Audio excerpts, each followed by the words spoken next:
Hello everybody, welcome to the Age Group Triathlon podcast. My name is Simon Olney, I'm a professional triathlon coach. In this week's episode I'm going to be discussing overtraining and burnout. The reason being, it's pretty rife this time of year. There are going to be hundreds, thousands of athletes around the world right now who are coming into race season, those in the Northern Hemisphere at least, they're coming into their race season, but they're finding themselves fatigued, they're finding themselves tired, they're finding their performance dropping. They put in all this work over the winter, they've been super consistent with their training, they've really followed their plan. But now we come to race season, where it's time to actually really use all of this fitness. They're trying to drink from an empty cup. They're realizing they've got nothing left. And there are a number of reasons for this, which I'm going to go through. But primarily the reason for this is that they have gone too hard over the winter period. They've done too much training. They've done too much intensity. They've really got carried away. They may have done big blocks for sort of duathlon and half marathon. They haven't stopped. They haven't taken some time to rest and focus on building the foundations of fitness. And they find themselves now at this point where they go, I can't imagine myself racing. Like, I don't know even if I can race. I feel so tired. I feel so empty. I'm having to sort of sleep much longer than usual, having to take naps, my power is down, and they find themselves in this downward spiral. And I'm going to discuss how it is that you can sort of try to manage this if you find yourself in this place, but also how you can avoid finding yourself in this place. Now, before I get onto this, I want to sort of get some terminology right. I know this doesn't make an enormous difference, but it matters to me, and there are going to be listeners out there who it matters to as well, because words can be powerful. Now, when we refer to overtraining, this is so there's something called overtraining syndrome, which is a very serious medical condition. This is where somebody almost ends up sort of bedbound. It takes months out of someone's life as they end up with chronic fatigue because they have pushed their body too far. And it really is a very life-changing syndrome that you can pick up, life-changing condition, I should say. And the number of people who actually end up this far down the line are minimal. Probably only a handful of people a year are going to end up with what the science at least refers to as being true overtraining syndrome. I went to as part of my British Triathlon level 3. We had a talk by Malcolm Brown, who was the coach of the Brownlee brothers, and he shared a very sad story where there was a young lad who was clearly exhausted, clearly tired. He kept turning up to sessions though. He kept pushing, kept turning up to the pool, and one day he didn't turn up to any sessions or any lectures, and eventually someone went to do a welfare check and found that he had sadly passed away. He had quite literally exercised himself to death.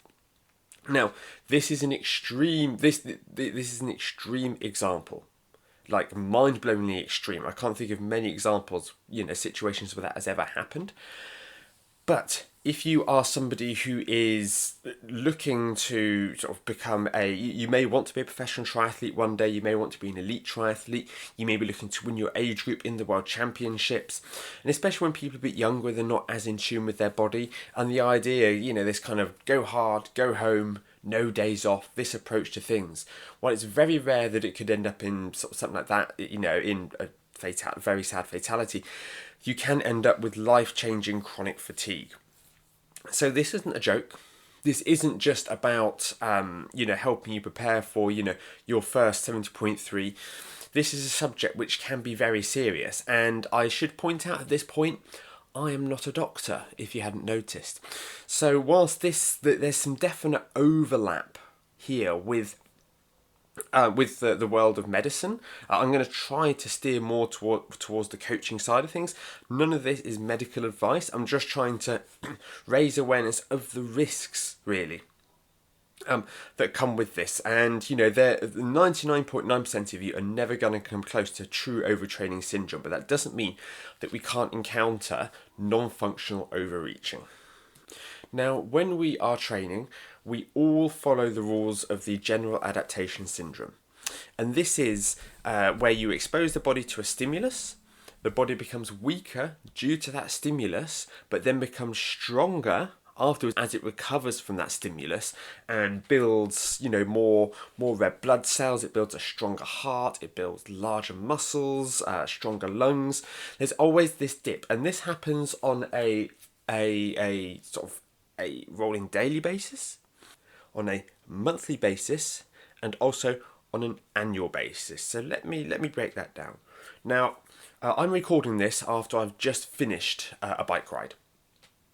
And right now my body is going to be, it was quite a light bike ride, so there's not going to be a huge amount, but there is going to be some, some low damage to the muscle fibres in my legs that right now my body is going to be repairing.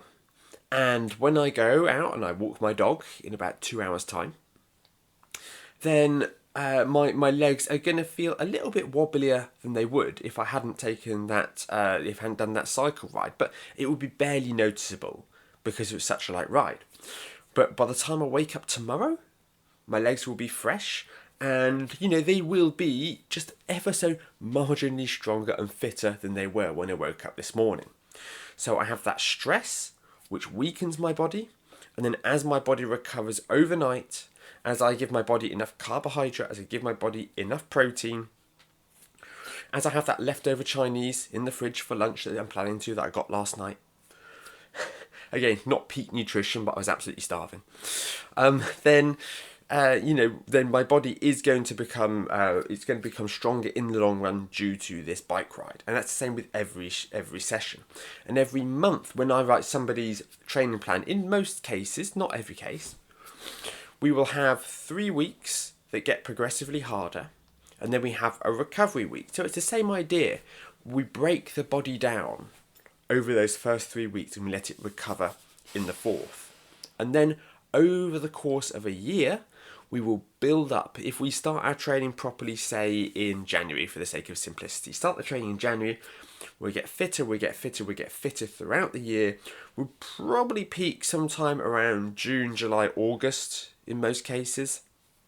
Could be September if you're doing a late season race. And then recover over the late autumn into the early winter before we pick things back up again in December or January. Okay, this is a principle that works across the board.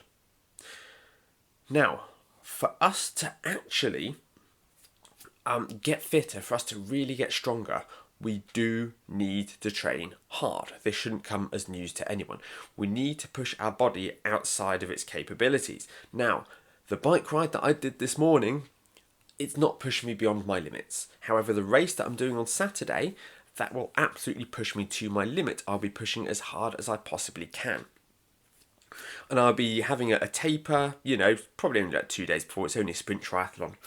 And then I'll be taking it easy for a couple of days afterwards. And this principle extends itself. Now, when we are, if we really want to sort of push through the limits of our fitness, if we really want to get fit, get strong, if we want to win events, if we want to be able to complete our Ironman, then there are times when we need to go really, really deep. Now, if you have a Training Peaks account, which if you don't, I recommend you do, and I'm explaining how it works on Training Peaks for the benefits of people who are on my programs and following my training plans who are listening to this.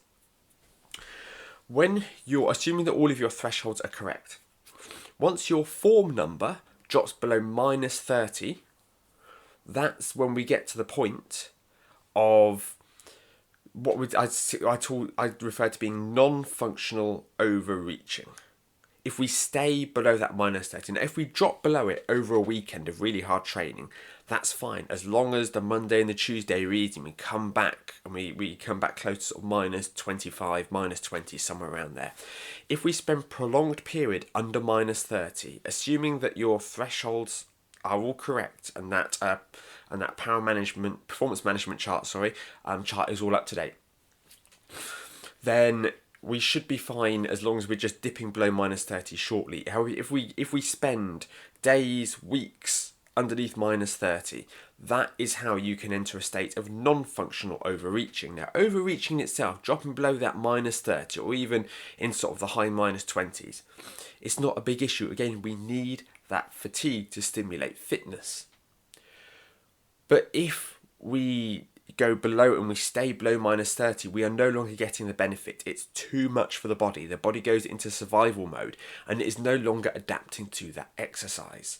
We've entered this state of non-functional overreaching. We're not getting the benefit from it. So, for the purposes of this episode, when I refer to overtraining, I am referring to non-functional overreaching.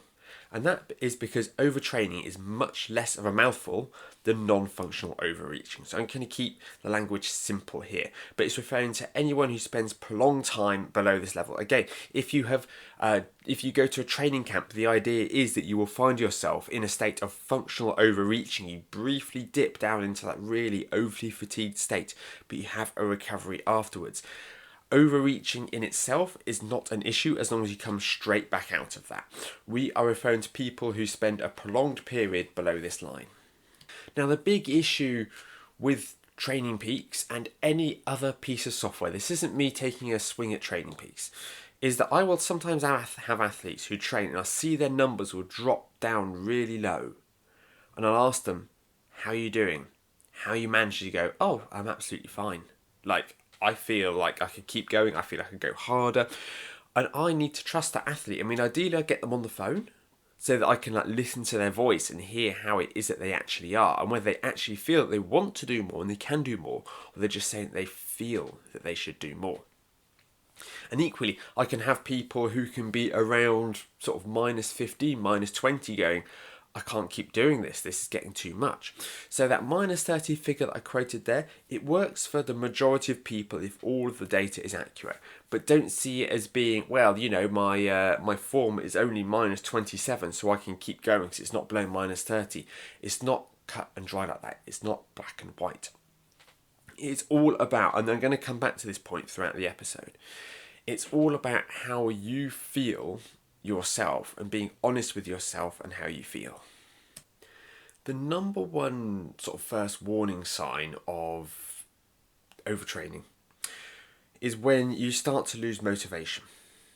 It's when you no longer are excited to get up and to put in a workout. And as I mentioned a couple of weeks ago during sort of my hard truths of triathlon, your motivation, it will wax and it will wane.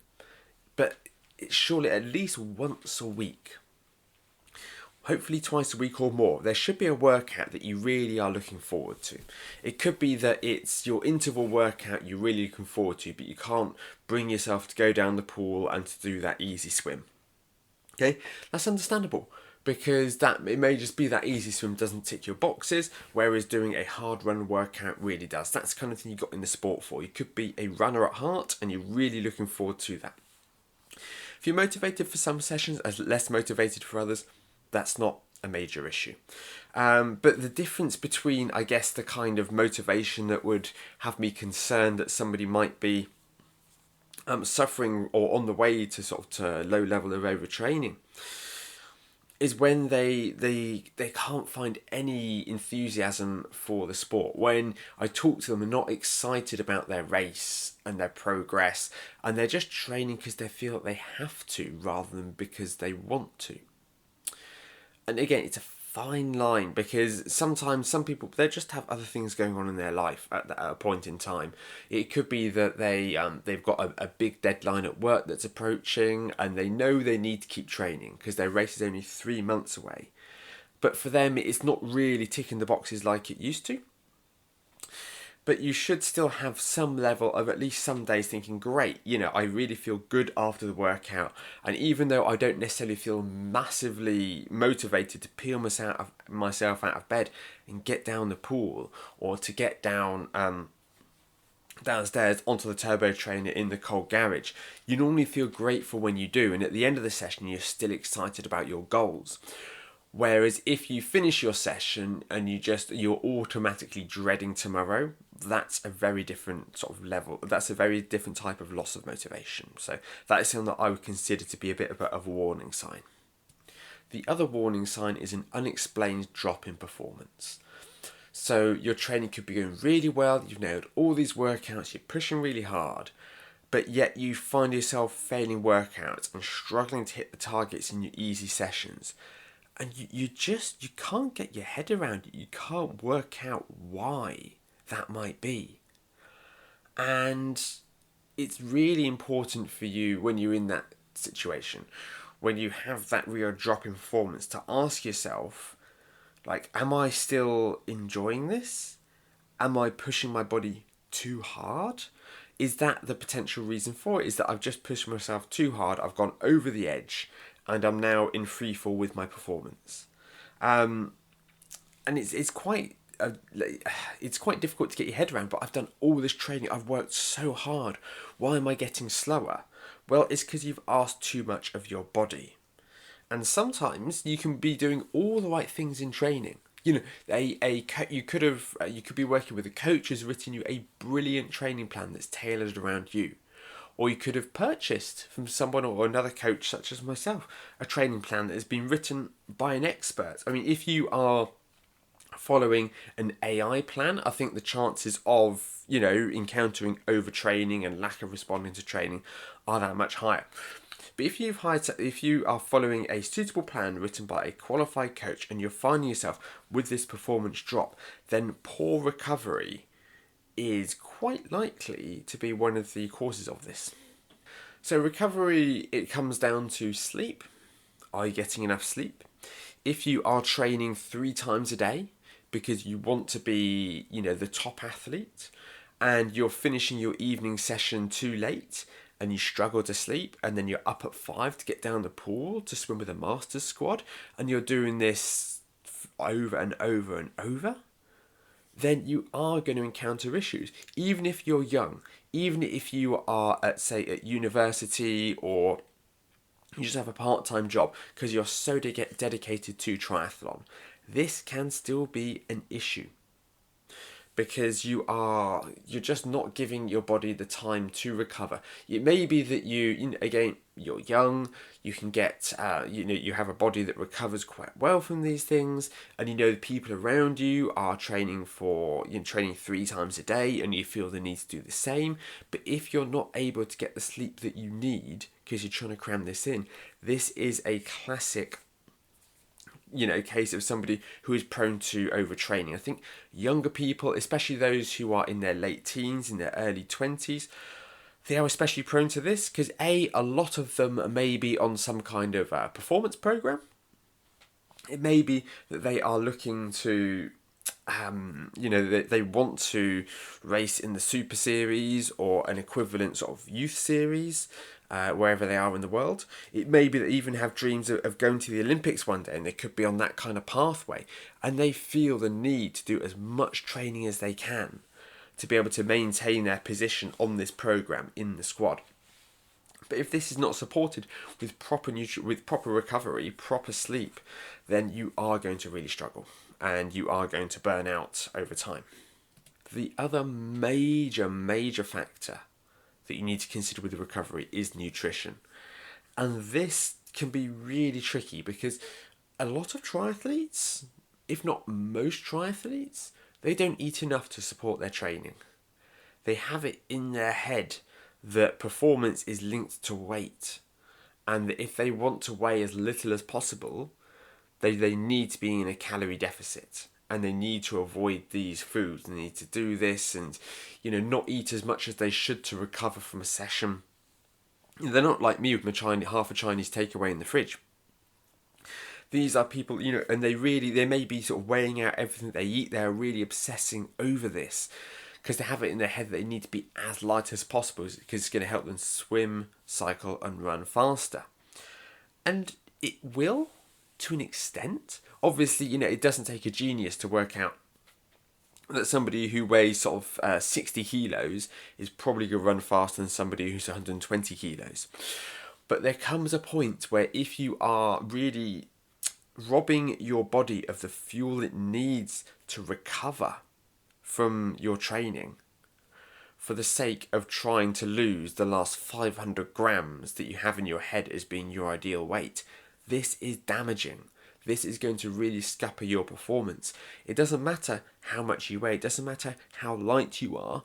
If you are massively fatigued and you're suffering from overtraining and you're struggling to get the sessions in, okay, I would much rather, especially for athletes such as ourselves racing the age group ranks, I'd much rather somebody eats a little bit too much but it hits all of their sessions and their body is super adapted and they have an FTP that really jumps up and they're in the shape of their life, but they weigh a few hundred grams more than somebody who has been really militant with their food because they're worried about putting on extra weight, but as a result they don't recover from their sessions and they sort of run the risk of being on this slippery slope down to overtraining syndrome. This is probably the subject of another podcast in of itself, but nutrition for recovery, lots of carbs and lots of protein. Straight after workouts if you can, but the actual total that you eat in a day is more important than the timing of it. But after you finish a workout, carbohydrates replace those the glycogen depletion that you'll be suffering with. You'll have burned up all of your glycogen during that workout, and protein to help facilitate recovery. If you start to find yourself on this, with this sort of the early stages of feeling overtrained, just eat, eat, eat.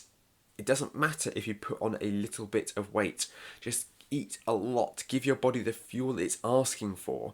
Allow it to recover from these sessions and you will start to feel better. Those who are most sort of liable to encounter overtraining are those who are self-coached. So they've written a plan themselves, or they are just sort of they're winging it. They're doing what it is they feel like when they wake up each day. It could be they go to a load of club sessions, and there are four. They're a part of a triathlon club, and there are 4 sessions throughout the week, and they go to every one.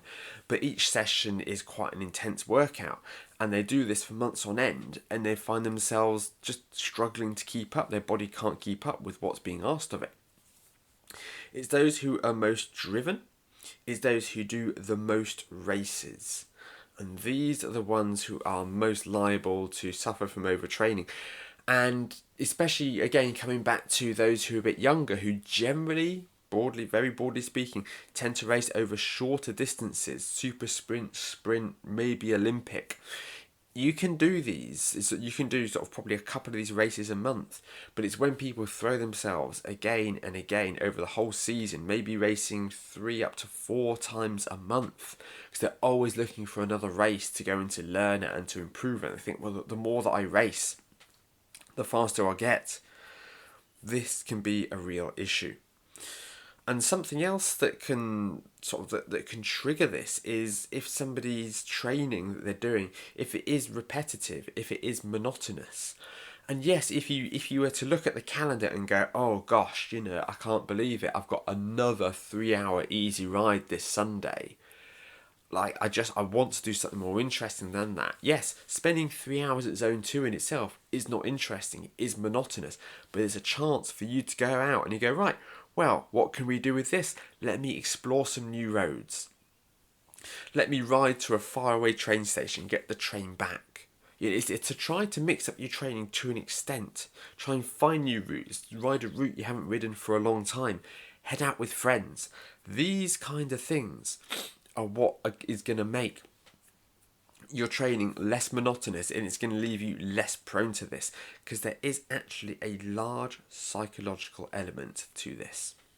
Because the emotional demands of your job or your studies, any sleep disturbance as well, or that is more sort of physiological as much as anything else, these can really impact your chances of becoming overtrained, of struggling with these symptoms. Because it's very rare, there are a few cases, but it's very rare that you have any kind of stress, psychological stress, that doesn't also represent itself physiologically in some way. And if you have a job where you have a sort of a massive deadline coming, or you have an enormous amount of responsibility, it could be I don't much understand the corporate world, but if there are layoffs coming, I think that's probably a very good example. If somebody's trying to negotiate a merger or trying to back the competition, if there's if their company's getting ready to go public, perhaps onto the stock market, then this can create an enormous amount of psychological stress, which is going to have an impact on your training. Now, you can identify this by looking at your heart rate. Now, during sessions, if your heart rate is stubbornly higher than it normally is for a given effort, this can be a warning. Sometimes, I think that if one of the reasons that I definitely recommend heart rate training to people in certain situations. I onboarded an athlete yesterday who lives in Florida, and even though he trains in the sort of early in the morning, I said to him, look, let's train with heart rate so that even on days when you can't get out, even in the times where it is just warmer, but rather than trying to run to a pace target, which is going to change dramatically as the humidity changes, as the heat changes, if we run to heart rate, which is comfortable doing anyway, then we don't have to worry about adapting to the weather quite so much. Then there's definitely a place for heart rate training. But if you are stressed about it, say if you have a presentation that you're giving later in the day at your workplace, and you're thinking it over and going over what it is that you need to say, what it is that you need to do, that kind of stress, it will elevate your heart rate slightly if you're thinking about work. And in those cases, heart rate can be less useful, because that stress that you have about a presentation, chances are, unless it is an absolute game-changing, going for a promotion kind of presentation, if you're just presenting a report that you've been working on, or something similar, then that stress isn't going to have an enormous effect on your performance. But if you have much higher levels of stress, like I say, if there's layoffs coming, if you feel that your job might be on the line, if you've got an unexpected meeting with HR and your manager later today, this is going to have an impact on your performance. And you do need to listen to your body when that happens. And the same goes for overtraining. If your heart rate is stubbornly higher than it should be, then you should listen to that. You should see it as a warning sign. I had that on my ride this morning. I was in the TT position. I'm getting used to being in the TT position again, after not spending so much time in it over the off season, and my heart rate was higher than normal. It was into zone 3 when my power was in zone 2, but I understood that the reason for that was that I was in this position. And the fact that I've got a race on Sunday, I just had to focus on the power targets rather than the heart rate targets, because the goal of that session was to get used to being in the TT position. That's what I'm going to be racing in. But if you are running, if you are riding in the usual position, usual intensity, and your heart rate is increased over several sessions, this should be a warning sign. And the same is true of your resting heart rate. So that is the heart rate that you are at when you're at rest. Now, I, like most of you, wear a Garmin most of the time, and I can look down at any given time and I can see what my resting heart rate is. At the moment, I'm at 75 beats per minute. And that's because I'm sat here and I'm recording a podcast, and I've been talking pretty non-stop for the last half an hour. Whereas if I was just sat down, relaxing in the evening, watching something on the television, I would look down at my watch and I'd expect to see my heart rate in the high 50s. That's generally where I tend to sit, the mid to high 50s. If I was doing a bunch of training and I noticed that actually when I was sat relaxing, that my heart rate was closer to sort of 70s, mid 70s, that should be a cause for concern. That is telling me that my body is under stress and it's having to work. And this is, it could be that it's trying really hard to recover from the sessions that it is that you're doing. It could be that your parasympathetic nervous system, that is the part that you're not in control of, that it's just ready for this it's in this fight or flight mode. It's confusing our training with survival situations, and it's on edge. It's waiting for this saber-toothed tiger to appear and chase us again, as it apparently does whenever we're running.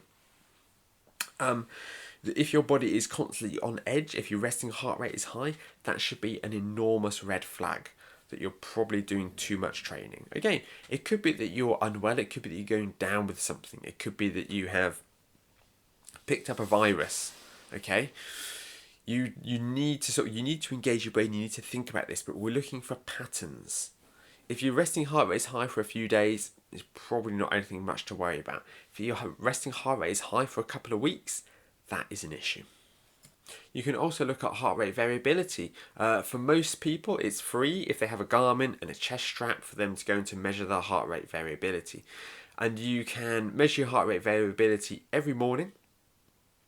There are specific instructions on how to measure. When in the day to do it, whether you're seating, whether you're standing, all of these different. You need to make sure that you're consistent with how you record it. But if you are recording your heart rate variability, which I'm not a massive fan of personally, because I find that it can tell us how to feel sometimes. If you wake up and if you're really happy, really pumped for your VO2 workout, and you look at your heart rate variability and it tells you that actually you're absolutely exhausted, you shouldn't do anything, that could be because of a dodgy reading from the heart rate monitor. And it could be that you find yourself doing an easy session when actually you should have just cracked on and done the VO2 work. It can become a bit of a self-fulfilling prophecy sometimes. It's like people who obsess over their sleep data to the point that they struggle to sleep because they're worried about not hitting their sleep scores.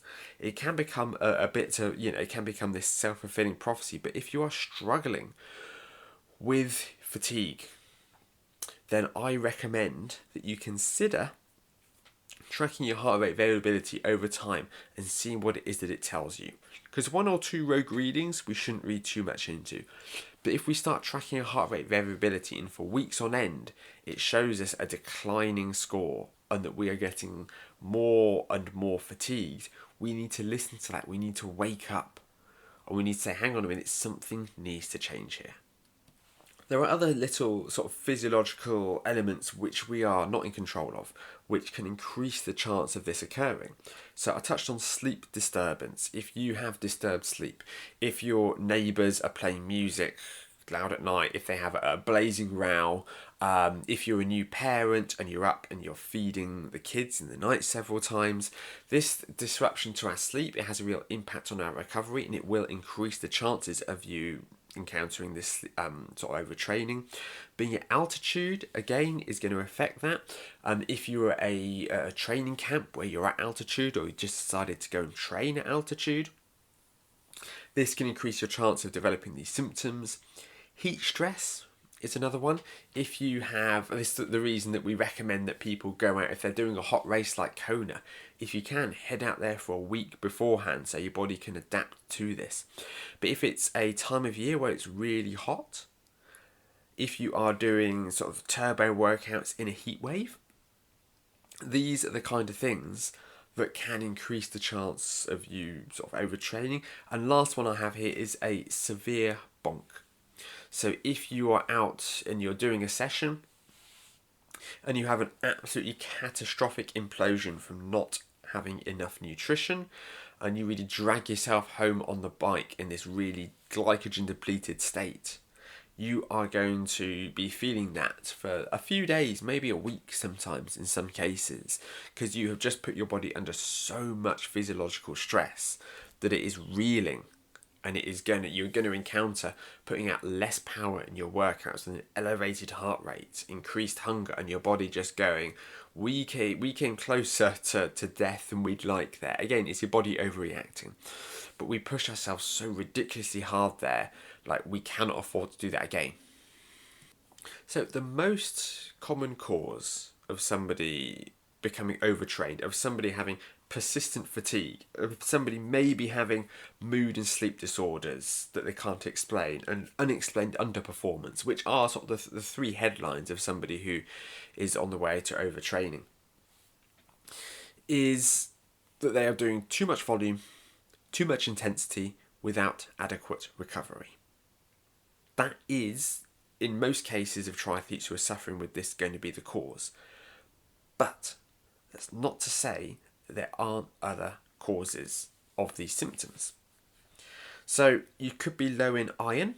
If you are anemic, if you have recently sort of developed it, that could very much be a cause. And I recommend that if any athletes are suffering with these symptoms for much more than a couple of weeks, it's worth going to a doctor.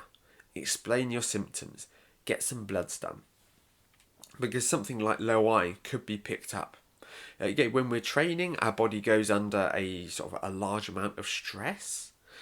It goes under a sort of, it goes into changes really. If you are training a lot more than usual, or you've just started training, and these changes in your body, they can make things like, you could have had a very low level of anemia for several years, but it never really bothered you. But when you start really training and pushing the limits, that's when the symptoms occur. So you do need to keep this in mind.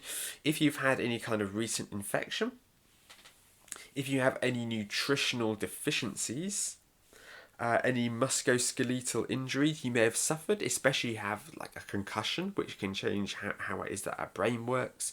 Alternatively, if some people can develop exercise-induced asthma. They can have allergies that flare up at different times of the year.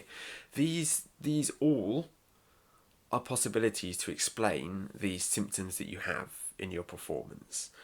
And your energy levels. So it's not to say that these alone could be the symptom, they could be the cause, and as soon as you fix your iron levels, you should be absolutely back to normal. It could be that the volume of training, the intensity in training, it could still be a problem in itself. But these are different considerations. And again, head to your GP, visit the doctor, whatever the arrangement is in your country, and do what it is that you can to try to rule out any of these other sort of possibilities just by getting a few tests done. So all of those are relatively common. But what about there can be some less common causes of this overtraining. So mental health is one of them. Now this can be tied into training sometimes. It can be that for some people, as they start to take their training more seriously, as they start to up the volume, that their mental health suffers for one reason or another. For some people, it can go the other way, but for some people, the more they do, the more that it starts to take away from other areas of their life. That can affect how they feel, and the more seriously they take it, they can tie themselves into knots. And this in itself, if somebody is starting to develop sort of an anxiety disorder, or they start to sort of encounter low mood, or any of these other different mental health conditions, I'm not an expert on the subject, then this can cause a real, this can increase your chances of encountering these overtraining syndromes. If somebody has a thyroid disorder or diabetes, again, it could be that if you go and get these bloods done, that it comes back that you're actually pre-diabetic. Some adrenal issues can't be sort of written out as well. You can't be discarded as being a potential. Cardiovascular issues and deep vein thrombosis. These are all much less common contributors to it. In case you're wondering where I've got the notes from for this episode, several years ago I went to a talk as part of the Endurance Coaching Summit back in 2018 in Manchester. And a medical doctor did actually give this talk, so I'm using a lot of the notes that I have from this, that I took from his talk, to inform this podcast. So some of it has got a bit of a medical tilt, so I'm just listing these things here as being possible, things that you might want to get checked out. You can't simply write it off as being, oh, you know what, it's just that I'm doing too much training, I need to do less training. I mean, if you're encountering these symptoms, you probably should do less training, but there are these different factors that you do need to go and you do need to get checked out by a professional, because this can have the potential of real severe implications on your health if you just ignore them. One final one here, just going to put it out there. Is there any potential you could be pregnant? If there is, you're suffering with these symptoms, it could be worth getting a test, just in case. So let's assume for a moment that it's not quite serious or long-running enough for you to think, I need to go to a doctor. Or you go to a doctor and everything comes back clear. So how is it if the issue is simply the training volume? How is it that we can prevent this happening? Because this should be the focus of most people listening to this. They're going, this sounds quite scary. This actually sounds quite serious. How is it that I can prevent this from happening? What is it that causes this to happen? Now, it could be that somebody has simply overestimated the amount that they can do, the amount that they can manage. And this is the mistake that I've made myself. Where, not that I've ever got to the point where I've been completely sort of in that state of non-functional overreaching. I mean, I've definitely at the end of the season thought to myself, I can't face doing another race. Like, I'm not motivated enough, and cut my season short early.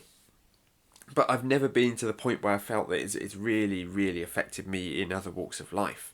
But a classic example would be someone who thinks to themselves, I've entered an Ironman, I've got a year to go, and they start training really hard off of the bat, and they just can't sustain that level of training. But rather than acknowledge, oh, you know what, I think I might have got a training plan that's a bit too hard for me.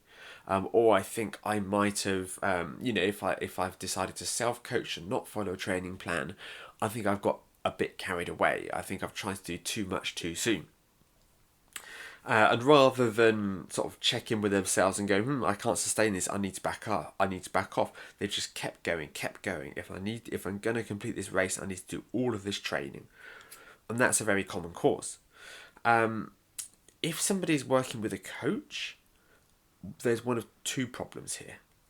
Either the athlete hasn't communicated with the coach, or the coach hasn't listened to the athlete.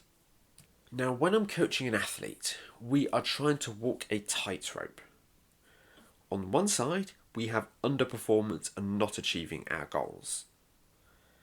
And that's really bad. If somebody comes to me and says, Simon, can you train me for this event? And I don't push them hard enough and they don't achieve their goals, whether that's finishing, qualification for the World Championships, personal best, whatever that may be. They don't achieve their goals because I didn't push them hard enough. It's not a good look for me. But on the other side of things is if I push them too hard, then they can end up being overtrained. So how is it that we can walk this tightrope? How is it we can get this balance right, where we're doing enough training to achieve our goals, but not too much training that will fall off the side into overtraining? Okay, this is, for me, the real skill in a coach. It's not how complex a workout they can write. It's not about having the perfect swim set. It's not about crunching all of this data and all of these numbers. These are all important to have. It's important to have the right swim sets. It's important to be able to analyze the data. The really key skill in coaching, in my mind, is be able to understand where an athlete is and set appropriate training.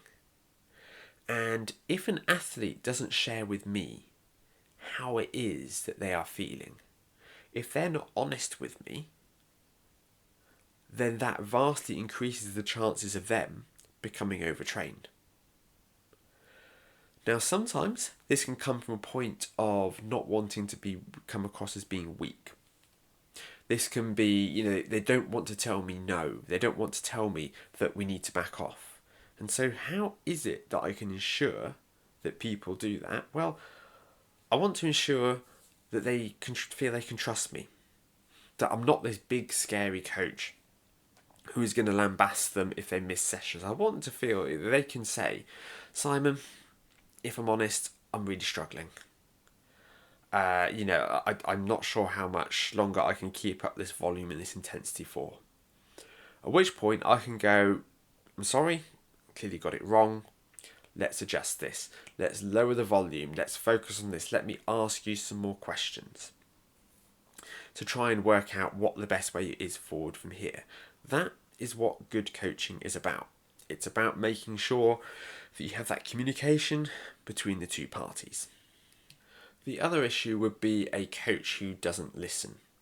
So this could come from a variety of different points. It could be that they say, well, you know what? You just need to get more calories, eat more protein, eat more during your workout, and you'll be fine. They come at it from the place of, I've written you this plan. This plan is fine. It's the plan I give everyone else, and they complete their goals. So really, it's a you problem. And I think a lot of people who try triathlon coaching, they've heard how coaching is the best way to improve. And they hire a coach and they have this kind of experience where there isn't good enough communication. This is the number one reason why people will walk away from hiring a coach and go, that was a huge waste of money.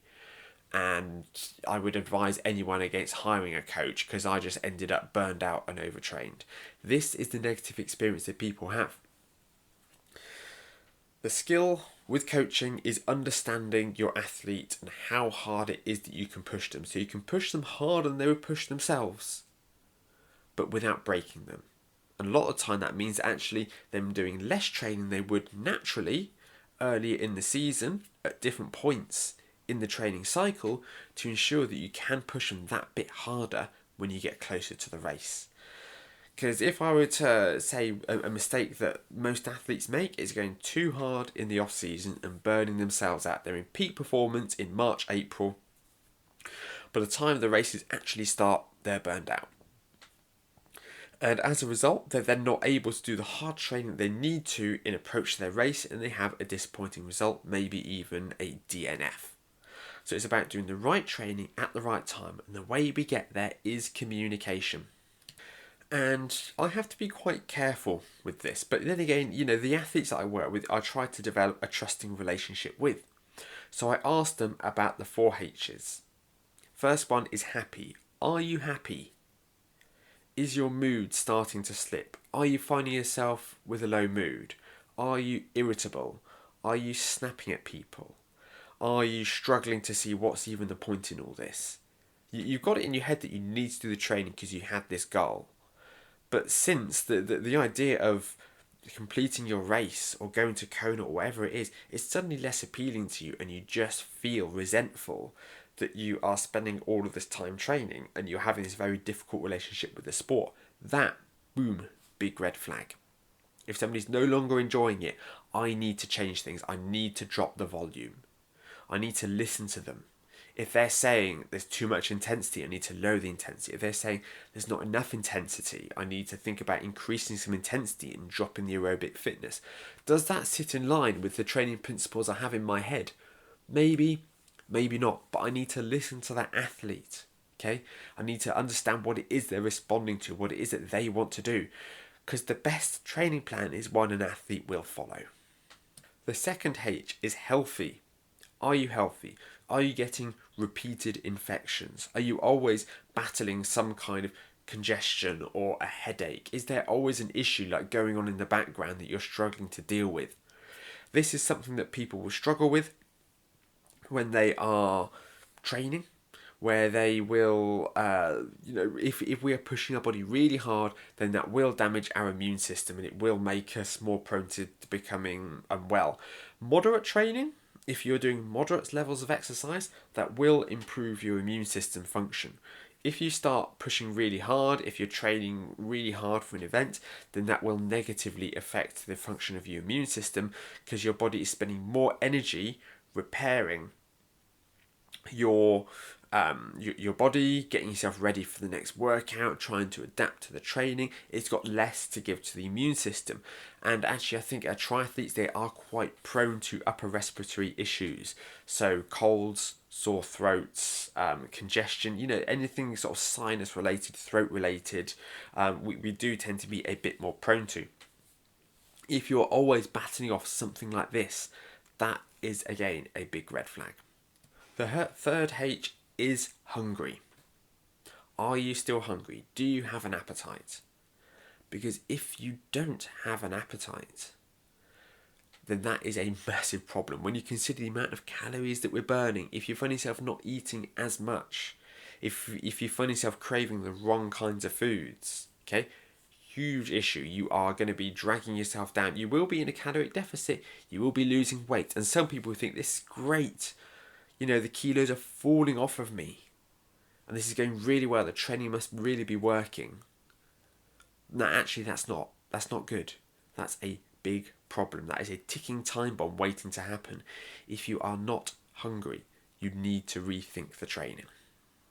The fourth H is very personal. And this is why I make sure that I develop a good trusting relationship with my athletes if I'm going to be asking questions like this. Are you horny? Do you have a sexual appetite? Now, we all have different levels of sex drive. Some people They will be happy with just sort of once or twice a month. That's all they need. That's all they want. Other people, they may be, looking for it sort of multiple times a week, 3, 4, 5, 6, 7 times a week. We all have a different level of appetite. What we're looking for is changes in sex drive. So if you used to be looking for it several times a week, and suddenly it's not of interest, guys, if you're struggling to get it up, this could be a real warning sign. Our body really wants to reproduce. That is one of its key functions. As far as, it may be that you have no interest in having children. It may be that you have no desire to reproduce, but that doesn't mean that your hormones aren't saying, you know what, this is what we want. We may see sex as being something that we share with our partner, even if we have no, or whoever in our life. It may be something that we have no desire to ever reproduce, but we still crave it, because at the end of the day, our body is saying we want this because we want to reproduce. And if that disappears, that is a real red flag. That really is a case of, if your body doesn't even want to reproduce, it's one thing if you blow a bit hot and cold with your partner that you've been with for 15, 20 years, okay, that's understandable. But if you have zero desire, if you don't even find yourself, seeing people when you're out and about and finding them vaguely attractive, if that part of your brain has just been shut down, that is a massive issue. And if you find that one of or multiple of those 4 H's aren't where they normally are, if you're not happy, if you're not healthy, if you're not hungry, if you're not horny, this is a big issue, and you need to change your training. You can't just put your head in the sand and say, I'll push through, my race is only 2 months away, I've got to do all this training if I'm going to achieve. No, you're not. You're going to go to the race and you're going to have a terrible time, and you're probably going to fail to even finish your event. You need to back off. Now, this has happened to one of my athletes. It was about 8 years ago. Definitely not my proudest moment. But the reason that it happened, the reason that she ended up in this situation, is that we didn't have I wasn't asking the right questions. I wasn't starting to understand. And she was paying me money. She had a lot of trust in me, and she blindly followed what it is that I'd set. And, based on the fact that I'd only been coaching for a couple of years at the time, the plan, it probably was a bit too much for her. But because that communication element wasn't there, that is what happened. We found ourselves in this place where I had a conversation with her on the phone, and she's going, I'm struggling to even start workouts. And I'm thinking, okay, right. I'd already heard, I knew about this. So what is it that we can do? What advice did I give this person? First thing I did was I asked her what it was were the sessions that she was finding the hardest. And I shortened or removed them from the calendar. I shortened even the easy workouts midweek. If somebody tells me, Simon, I've got an hour each weekday, I'll probably give them an hour workout each weekday. But for her, I said, right, let's do 20 minutes. Let's do 30 minutes. Let's get on the bike. Let's get out on the roads. But the primary thing that we need to be making sure that we're doing is we are recovering. We are reducing the volume of our training. We're doing less training. We need to make sure that we're eating. Now, another factor here is that at the same time as her starting to work with me to train for this duathlon that she was training for, she decided that she was going to go vegan. Now, knowing what I know now, I would have said to her at the time, look, it's too much. If you are starting this more intensive exercise regime, big increase in the volume and intensity of training, at the same time that you're going to be removing a number of foods from your diet, this is going to be an issue. And I believe that it was it was an issue with the communication. I didn't communicate with her as much as I should have done. She maybe didn't share as much as she could have with me, but again, that probably comes back to me not asking the right questions. But also, if she wasn't getting enough protein in her diet, if she, because she was new to the vegan diet, if she wasn't getting enough protein, if she wasn't maybe even getting enough calories, then that would have had a major impact on her. And when we got further into the program, I know she did start eating some dairy again, and that did help. So it's a multifaceted approach, but I really got her to to eat more, and that did seem to help. But the idea was, at this point, once we have crossed this line into non-functional overreaching, it's really hard to go back. It's a bit like when you bonk on a bike ride. If you are riding along and you suddenly fall off of a cliff, you get shaky, your vision starts to go, you suddenly start stuffing food down your face. It does not matter how much you eat. You could stop off and you could have a roast dinner at the closest pub. You would get on your bike and you would still feel awful. You would still feel rubbish because you've fallen off of that cliff, and your body is just like locked down. It's gone into this state of stress and goes, we need to stop moving. We need to stop exercising. And the only thing that's going to help us to get back to where it is that we were is by taking serious time. So if we've bonked on during a session, then chances are it won't be until the next day, maybe even 2 or 3 days afterwards, until we really start to feel ourselves again. If we find ourselves in this sort of on the way to overtraining, then we need to take weeks, months. It can take, in some cases, 2 to 3 months, even more, to recover from this state. It depends on how deep you are by the time it is that you acknowledge that this is an issue. If it's only been a couple of weeks, you might be right again in a week or two. If you have put your head in the sand, if you've been training through this horrible fatigue for months on end, then again, it can take much longer for us to feel normal again, until we wake up with energy and feeling excited and happy to train again. So drop the intensity, drop the volume, just focus on getting out there, turning the legs, turning the arms, and slowly easing yourself back into it. Eat lots of food, give your body every chance that it can to be able to get back to where it was, to be able to get back to this equilibrium where the body feels okay. Because if you keep drilling down, if you keep training, if you keep trying to push through and go, that's fine, this is fine, I'm just weak, I need to push on, then that is going to bite you. It's going to come back and bite you seriously. And this is the kind of thing that it destroys people's careers in triathlon. If somebody's setting out and they've got this 4-5 year plan to Ironman in their head, they push themselves too hard. They keep pushing. They either start following the wrong training plan, or they hire the wrong coach, or they don't communicate with that coach. There's an issue there with that. Then this is the kind of thing that turns people away from the sport, because they go, well, why would I ever want to do that again? It was miserable. I hated it. Yes, I completed my event. Yes, I got my medal, but I don't want to do that again. So you need to find that balance where, yeah, sure, there'll be some days where you wake up and you think, oh, blimey, I really can't face doing this long ride, but you peel yourself out of bed, you get yourself on the bike, you get yourself out there and you think, you know what, I'm glad I did this. And that is just a difference in, a little bit of laziness, a little bit of a drop in motivation. That's okay, that's fine, that's normal. But if you dread starting a session and you actually get out there and you start training and you still think, I hate this, I hate every moment of this, that is when you need to stop. You need to reassess your relationship with exercise. You need to reassess your relationship with triathlon. And you need to ask yourself, how much longer can I stay in the sport?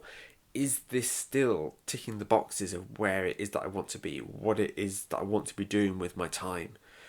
Because we should be enjoying our time training. It should be a privilege. We should be enjoying our racing. We should be enjoying our time spent exercising, okay? It's fantastic for the body. It's fantastic for the mind. As soon as you start to lose that relationship, as soon as you start to dread these things and you start to find yourself doing training just for the sake of doing training, you need to stop. You need to reassess. You need to ask yourself, am I still experiencing the 4H's? And if you are not, if you are feeling that you're on this slippery track, then go to the doctor. Make sure that you rule out anything that could be more sinister, anything that could be more serious. Be open with the doctor. Again, I know that some people struggle with this. They feel that they don't want to let their doctor know X, Y, Z. They don't want to share this because it's a bit personal, or because they're worried about coming across as being weak, perhaps. But you just need to be perfectly honest with them and say, look, I'm following this exercise program. We're doing this. If you can take with them some data about your resting heart rate, if you've been tracking it over the last couple of weeks and you've been feeling off, that can be really helpful. But just go, be honest, get the test done, get some bloods done, and see what it is that they can come back with. I mean, if you have any other symptoms that could be of interest, if it is, that you've been, struggling with some sort of sinus issues, potential allergies, if you had fluctuations in mood, share them with the doctor, see if you can get to the bottom of it. That turned into quite a serious episode, didn't it? It's a subject I wanted to cover, so I got my notes out from the talk, went through them. But yeah, it is something that I think that we need to be very honest about, especially those athletes who develop something resembling an exercise addiction, where they feel that they can't stop training, they need to do it for whatever reason. It's one thing if we think, I need to make sure that I get out at least for an hour each day just to move my body. That's very different. But for people who can't get enough, people who are constantly pushing their body because they feel that they have to, because they feel that they should, and they end up with this very sort of questionable relationship with exercise, I think it's worth considering, some of the health risks that can come with this, and being honest with ourselves.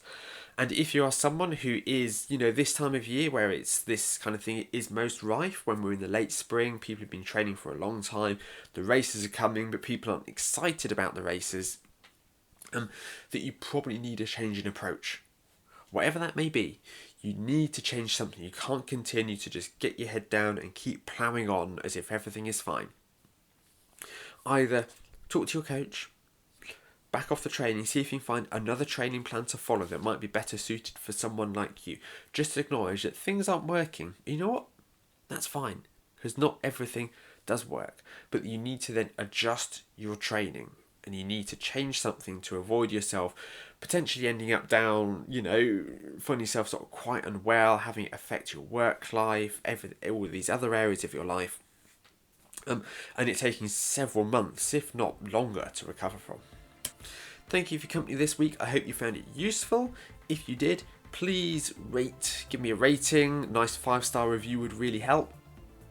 Leave a comment if you've got another 30 seconds about how the podcasts have helped you, and make sure to subscribe if you haven't already. Wishing you the best of luck with your training in the week ahead. I'll see you all next Tuesday morning.